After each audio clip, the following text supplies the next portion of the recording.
दोस्तों, जब पूरी दुनिया की मीडिया और बड़े-बड़े डिफेंस एक्सपर्ट्स टीवी पर बैठकर चिल्ला रहे थे कि रूस यूक्रेन युद्ध की वजह से भारत की सेना कमजोर पड़ जाएगी, भारत के टैंकों के पहिए जाम हो जाएंगे और हमारे फाइटर जेट्स को स्पेयर पार्ट्स नहीं मिलेंगे, तब दिल्ली के साउथ ब्लॉक के बंद कमरों में एक ऐसी खिचड़ी पक रही थी जिसकी खुशबू ने अब वॉशिंगटन और लंदन में बैठे हुक्मरानों की नाक में दम कर दिया है।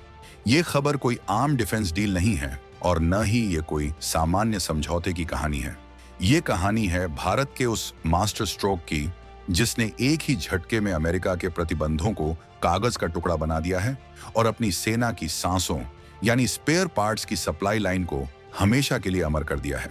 सोचिए, अगर मैं आपसे कहूं कि जिस रूस को पूरी दुनिया ने अलग थलग करने की कोशिश की, उसी रूस की फैक्ट्रियां अब भारत की जमीन पर शिफ्ट होने जा रही हैं, तो क्या आप यकीन करेंगे? ये एक ऐसा भूचाल है जो ग्लोबल जियोपॉलिटिक्स के नक्शे को हमेशा के लिए बदल देगा। आखिर क्या है ये सीक्रेट समझौता? कैसे भारत अब दूसरे देशों को रूसी हथियार बेचकर अरबों डॉलर कमाएगा? क्या भारत अब सच में एक ग्लोबल सुपर पावर बनने की दिशा में वो आखिरी कदम उठा चुका है? और सबसे बड़ा सवाल, क्या अमेरिका इस नई जुगलबंदी को पचा पाएगा या फिर कोई नई चाल चलेगा? हम आपको बताएंगे इस गेम चेंजिंग खबर की पूरी इनसाइड स्टोरी, तो अपनी सीट बेल्ट बांध लीजिए और वीडियो पर अंत तक बने रहिएगा। और हाँ, भारत की इस कूटनीति पर आपके जो भी विचार हों, कमेंट में लिखकर जरूर बताइएगा। चलिए अब इस कहानी की परतों को उधेड़ते हैं और समझते हैं कि आखिर ये नौबत आई क्यों और भारत ने खेल को कैसे पलटा। सबसे पहले आपको फ्लैशबैक में जाना होगा। पिछले 3 सालों से दुनिया में क्या चल रहा है? एक तरफ रूस और यूक्रेन आपस में भिड़े हुए हैं और दूसरी तरफ अमेरिका और नाटो देश रूस की गर्दन दबाने की कोशिश कर रहे हैं।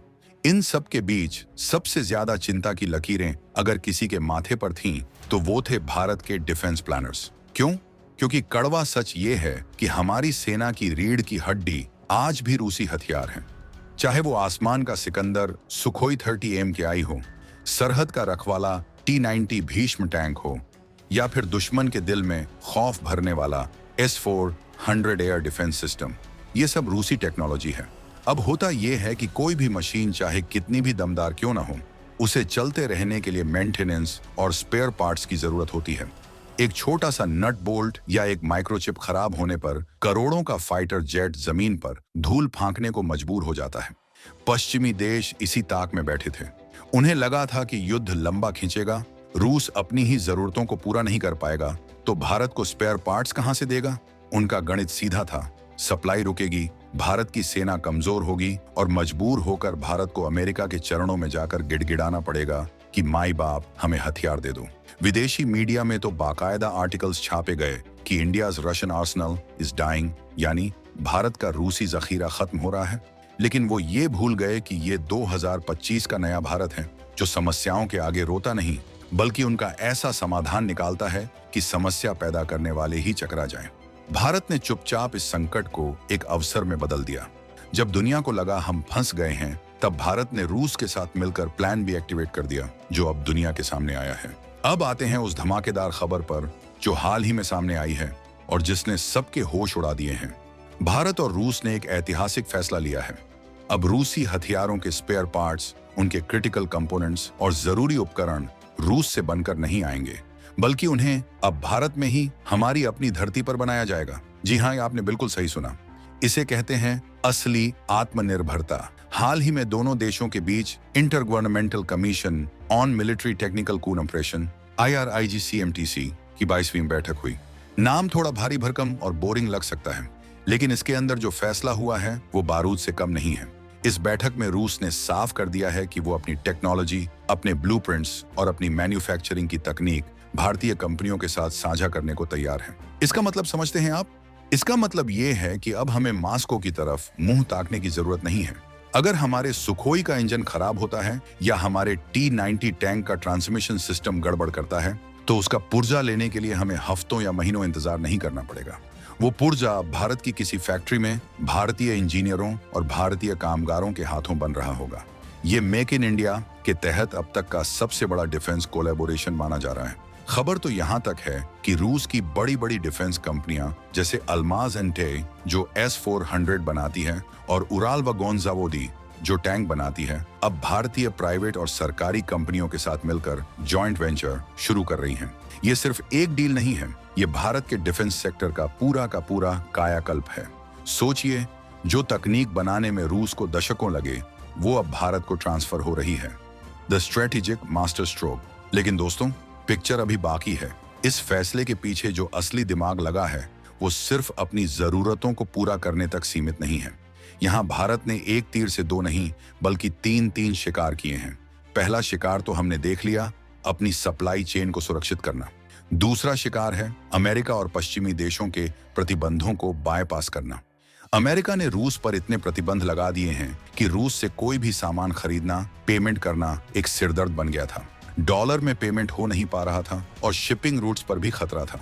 लेकिन अब जब सामान भारत में ही बनेगा तो कौन सा प्रतिबंध और किसकी रोक-टोक? कच्चा माल, रॉ मटेरियल आएगा या फिर टेक्नोलॉजी ट्रांसफर होगी और उत्पादन यहाँ होगा। पेमेंट रुपए में हो या रूबल में, दुनिया को उससे क्या मतलब? तीसरा और सबसे बड़ा शिकार है भारत का ग्लोबल मैन्युफैक्चरिंग हब बनना। रूस के हथियार सिर्फ भारत इस्तेमाल नहीं करता, दुनिया के दर्जनों देश हैं, अल्जीरिया, वियतनाम, मलेशिया, इंडोनेशिया, मिस्र, जिनकी सेनाएं आज भी सोवियत या रूसी हथियारों पर चल रही हैं। अब तक ये देश भी स्पेयर पार्ट्स के लिए रूस पर निर्भर थे और युद्ध की वजह से परेशान थे। भारत ने इस खालीपन को देख लिया। अब भारत का प्लान ये है कि हम ये स्पेयर पार्ट्स सिर्फ अपने लिए नहीं बनाएंगे, बल्कि इन देशों को एक्सपोर्ट भी करेंगे।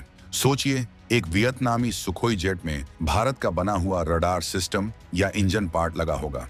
इससे भारत को करोड़ों डॉलर की विदेशी मुद्रा तो मिलेगी ही, साथ ही इन देशों के साथ हमारे कूटनीतिक रिश्ते भी मजबूत होंगे। कल तक जो देश रूस के क्लाइंट थे, कल से वो भारत के कस्टमर बन जाएंगे। ये है असली चाणक्य नीति। अब जरा पड़ोसियों का हाल भी जान लेते हैं। इस खबर से अगर किसी को सबसे ज्यादा मिर्ची लगी है तो वो है हमारा प्यारा पड़ोसी चीन। क्यों? क्योंकि अब तक एशिया में सस्ती मैन्युफैक्चरिंग का ठेकेदार चीन ही बना बैठा था। चीन भी रूस से तकनीक कॉपी करके या कहीं चोरी करके अपने हथियार बनाता था और सस्ते में दुनिया को बेचता था। लेकिन भारत और रूस की ये ओरिजिनल पार्टनरशिप चीन के लिए एक बुरा सपना है। चीन को डर है कि अगर भारत ने रूसी क्वालिटी के पार्ट्स बनाना शुरू कर दिया तो ग्लोबल मार्केट में चीन के नकली और अविश्वसनीय माल को कौन पूछेगा। वैसे भी चीन और रूस के रिश्ते ऊपर से भले ही अच्छे दिखते हों, लेकिन अंदर खाने दोनों में एक दूसरे पर शक गहरा है। रूस जानता है कि चीन उसकी टेक्नोलॉजी को चुराकर उसी के मार्केट को खत्म कर रहा है, इसलिए रूस ने अपने सबसे भरोसेमंद साथी भारत को चुना। ये चीन के मुंह पर एक तगड़ा तमाचा है। ड्रैगन को लग रहा था कि रूस मजबूरी में उसकी गोद में बैठ जाएगा, लेकिन पुतिन ने मोदी के साथ हाथ मिलाकर ये साफ कर दिया कि स्ट्रेटेजिक पार्टनरशिप बराबरी वालों में होती है, सौदागरों के साथ नहीं। भारत में इन पार्ट्स के बनने का मतलब है कि हमारी सेना की युद्ध की तैयारी अब 24 घंटे 7 दिन पीक पर रहेगी।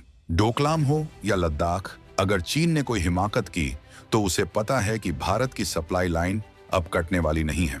हमारे टैंक और तोपें लगातार गरजने के लिए तैयार रहेंगी, क्योंकि उनका फ्यूल और स्पेयर अब हमारे अपने घर के पिछवाड़े में बन रहा है। हालांकि हमें हवा में भी नहीं उड़ना चाहिए। रास्ता इतना भी आसान नहीं है। मेक इन इंडिया के तहत इन हाईटेक पार्ट्स को बनाना बच्चों का खेल नहीं है। इसमें मटेरियल साइंस, प्रिसिजन इंजीनियरिंग और क्वालिटी कंट्रोल का बहुत ही ऊंचा स्तर चाहिए। क्या हमारी कंपनियां, चाहे वो HAL हो या प्राइवेट प्लेयर्स, इतनी जल्दी उस रूसी स्टैंडर्ड को मैच कर पाएंगी? ये एक बड़ा सवाल है। रूस से टेक्नोलॉजी ट्रांसफर, TOT के कागज साइन करना एक बात है और उसे जमीन पर उतारना दूसरी बात।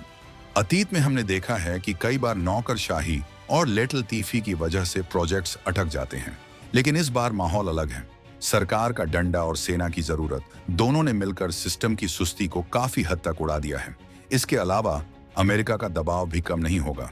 अमेरिका निश्चित रूप से भारत को धमकी देगा, कादसा जैसे प्रतिबंधों का डर दिखाएगा। वो कहेगा कि आप रूस की मदद कर रहे हैं, लेकिन भारत का जवाब तैयार है। हमारे विदेश मंत्री पहले ही साफ कर चुके हैं कि भारत अपनी सुरक्षा के लिए जो जरूरी होगा वो करेगा। हम किसी गुट के पिछलग्गू नहीं हैं। ये नया भारत अपनी शर्तों पर फैसले लेता है। अगर यूरोप रूसी गैस खरीद सकता है तो भारत अपनी सेना के लिए रूसी टेक्नोलॉजी क्यों नहीं अपना सकता? ये जो डबल स्टैंडर्ड वाली दुनिया है, उसे अब भारत के इस तेवर की आदत डाल लेनी चाहिए। ये डील इस बात का सबूत है कि हम दबाव में नहीं आते बल्कि दबाव बनाते हैं। तो दोस्तों, भारत ने वो कर दिखाया है जिसे नामुमकिन माना जा रहा था। एक तीर से सप्लाई चेन सुधारी, प्रतिबंध तोड़े, चीन को हड़काया और एक्सपोर्ट का नया रास्ता खोल दिया। ये सिर्फ नट बोल्ट बनाने की बात नहीं है, ये भारत के आत्मसम्मान और सामरिक स्वायत्तता की जीत है। अब वो दिन लद गए जब हम छोटे छोटे पार्ट्स के लिए विदेशों की चिट्ठियां लिखते थे। आज का भारत अपनी तकदीर खुद गढ़ रहा है। आपको क्या लगता है, क्या भारत का यह कदम चीन की दादागिरी को खत्म कर पाएगा? क्या हम सच में दुनिया की अगली डिफेंस फैक्ट्री बन पाएंगे? अपने जवाब और राय नीचे कमेंट बॉक्स में ठोक कर जरूर बताइएगा।